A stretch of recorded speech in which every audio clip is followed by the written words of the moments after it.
On sait que l'année dernière, la saison a été tronquée, a été suspendue à cause de la crise du virus. Quels ont été les impacts, que ce soit sportifs et financiers, envers le club? Alors l'impact sportif, c'est une saison qui a été arrêtée prématurément. Pour l'équipe de D1, je dirais que financièrement c'était une bonne opération parce que les coûts des pieds d'armes étaient levés. Après sportivement, bien sûr qu'on aurait voulu montrer à tout le monde qu'on savait se battre et qu'on méritait notre place pour le maintien en division 1. De la même façon, les petits d'équipe U13 ils se sont motivés et puis ils ont arraché leur place au tournoi final qui n'ont pas pu discuter.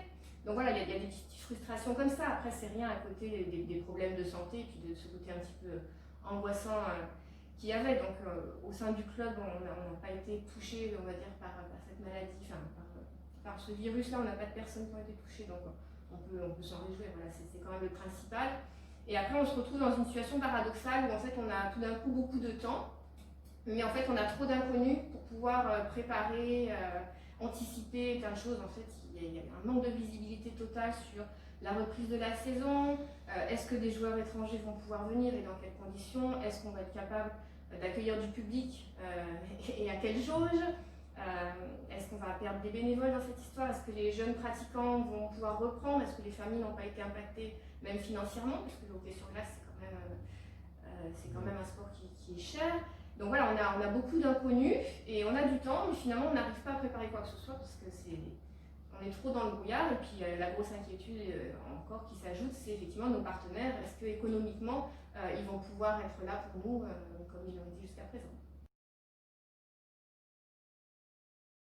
Et on sait que l'année dernière, la saison a été tronquée à cause de la crise du Covid, à cause de la crise du virus. Le club a été impacté financièrement et aussi sportivement. Donc là, pour la saison à venir, quels sont les objectifs?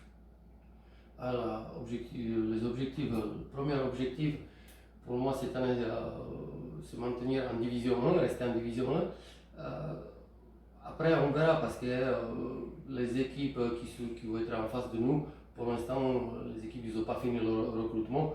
Ça, des vrais objectifs, on va voir à partir de fin août ou début septembre. On verra les équipes en face. Et après, je peux vous répondre sur cette question. D'accord, bon, on va attendre le début de la saison pour voir un peu les objectifs et pour se mettre à jour.